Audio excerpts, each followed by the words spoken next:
Hey, what's going on YouTube? Welcome back to another off the cuff video with It's That Kid Greg.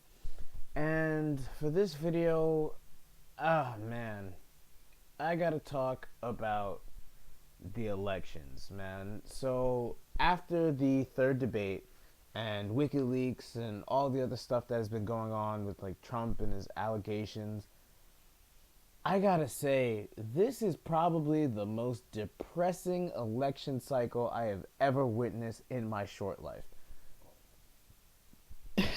It's like truly, this is like the most awful election cycle ever because we have a situation where we have Trump who has no political experience and it seems hell bent on like destroying his own campaign by saying either something more ridiculous than before or doing something more ridiculous than before. It's crazy.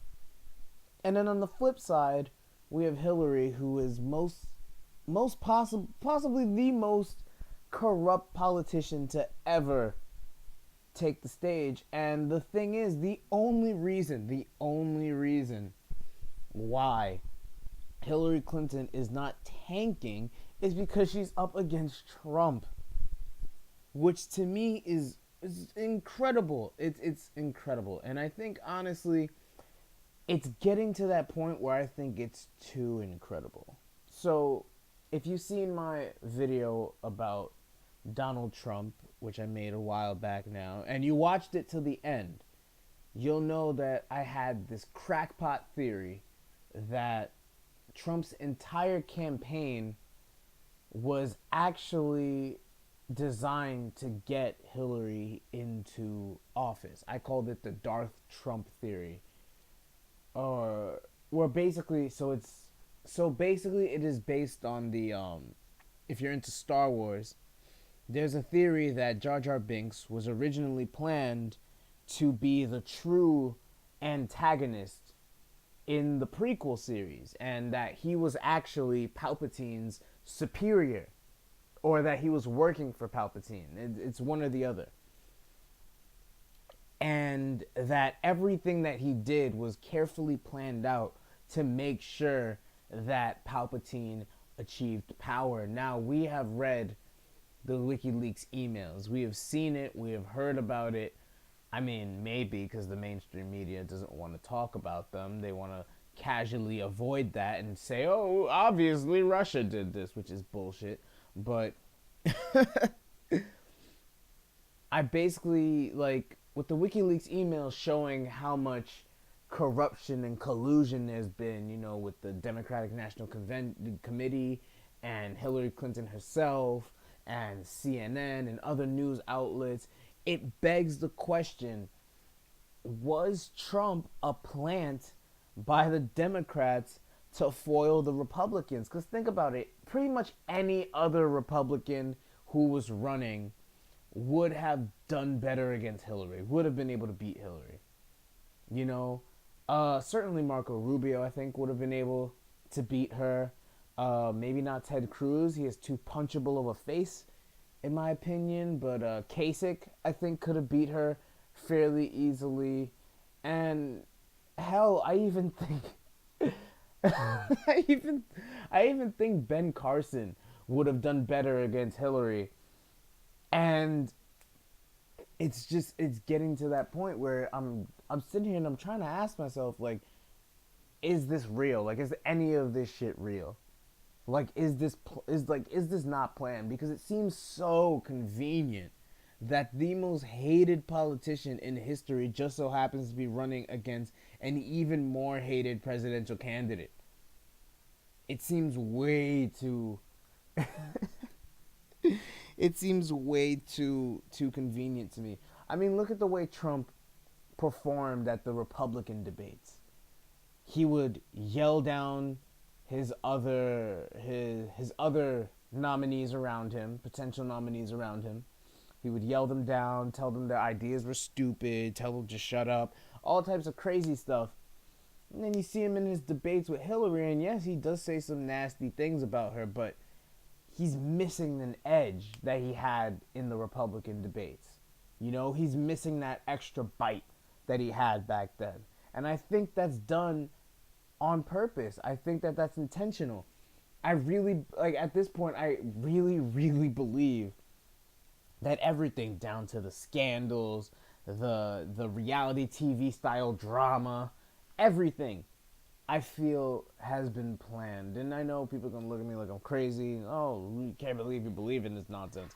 But I mean, when you find out that the entire Democratic Party was working with the Hillary campaign to make sure that Bernie wasn't elected, when you find out that CNN was passing off debate questions to Hillary Clinton before the actual debates, before the town halls, it makes you wonder, like, just how deep does this shit go? Like, how far does it go?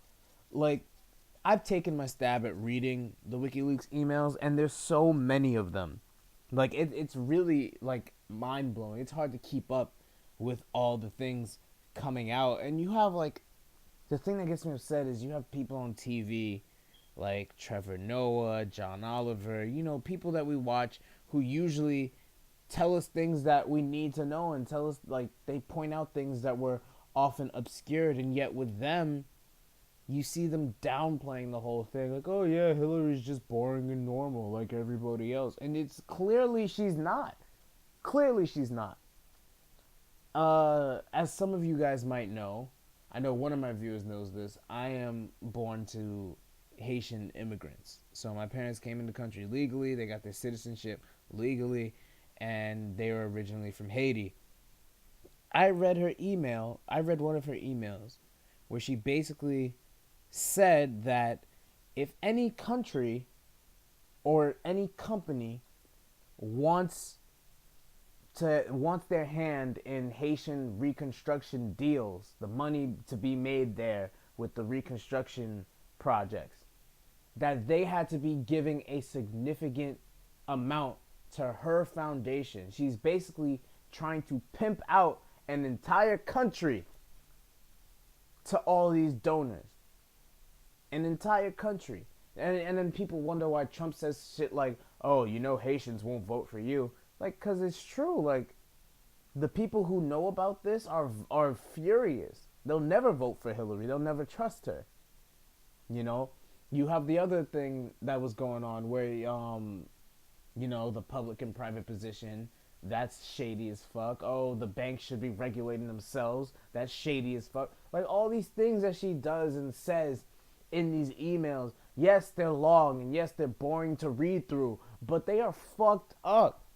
And that's why I don't understand why people can put their faith in her. And yet, at the same time, you look at a guy like Donald Trump, and fucking honestly, South Park nailed this one.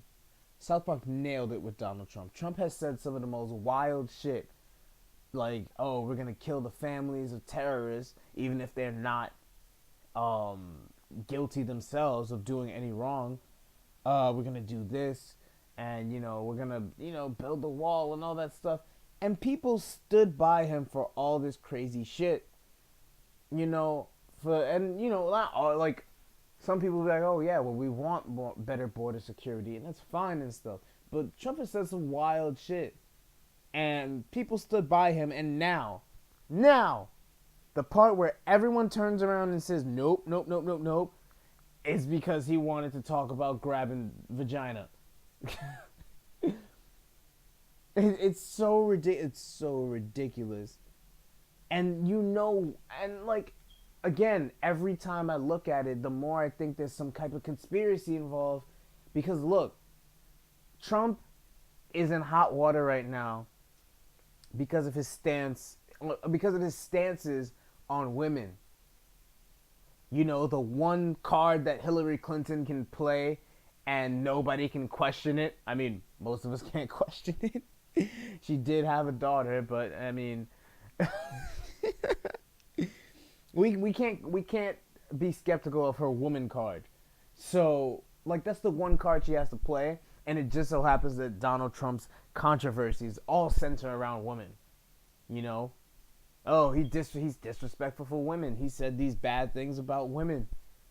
And then his other controversies, especially the ones coming out right now, are sexual assault cases. Oh, Trump. This person is accusing Trump. Oh, this person is now accusing Trump. First of all, this shit feels like Cosby all over again.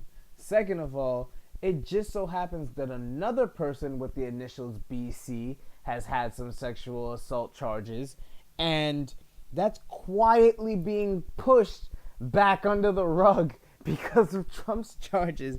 And who is that person? Oops, it's Bill Clinton. Hillary Rodham Clinton's husband. It seems just too convenient to me. It seems way too convenient to me. And I probably sound crazy right now.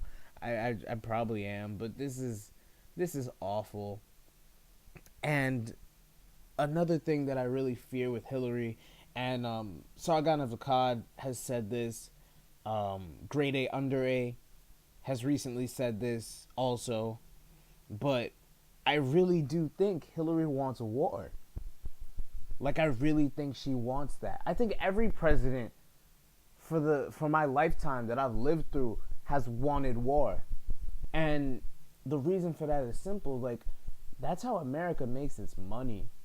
Like we're in debt because of Iraq and such, but honestly, the biggest companies in the world that come from America doing fine. The weapons manufacturers, military industrial complex, they're doing fine.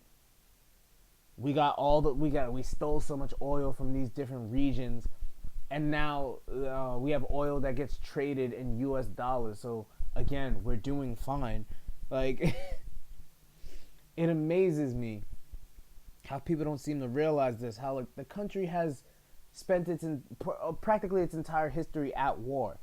And every time we have a major war, the country goes through an economic boom. Notice that. So all these little skirmishes here and there that we've had, Vietnam, Iraq, Afghanistan, all this nonsense, all it's doing is stirring the pot. That's all it's doing. And it really feels like, especially with the way Hillary talks about Russia, that it's about to come to a boil. That's what it feels like.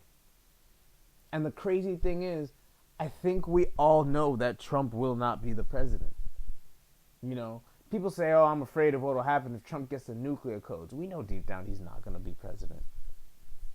If all of us like join together and decide to vote for this nigga, he would still not be the president. I can almost guarantee that. So, we've reached a situation where this election cycle is just insane, and honestly, at this point, I don't even feel like voting. I feel like I wasted my time with the primaries, but I don't even feel like voting at this point. I'm probably still going to, just to prove to myself that it's worth it to vote. Like I might fuck around and vote for Jill Stein. I was originally thinking more Gary Johnson because I like the libertarian mold a bit more, but then he came out and said, "Hey, I'm against net neutrality," and I can't. No, fuck that. I'm as a YouTube creator, I basically live on the internet. If we don't have net neutrality, then it's game over for people like me. So that's all I had to say. I said a lot. I got a lot off my chest with this video. I'm not sure if we're going to have a gray area this week. I know we had no videos last week, which was a bummer. But I seriously don't know if we're going to have a gray area because I have been dealing with midterms and such. And, college life has kept me busy, so I don't have time to sit down and research the information for the topics I'd like to cover. But I'll try to keep up with these little off-the-cuff videos because you know how I enjoy to rant every once in a while. And with that being said, thank you guys for listening, and I will see you in the next one. Adios.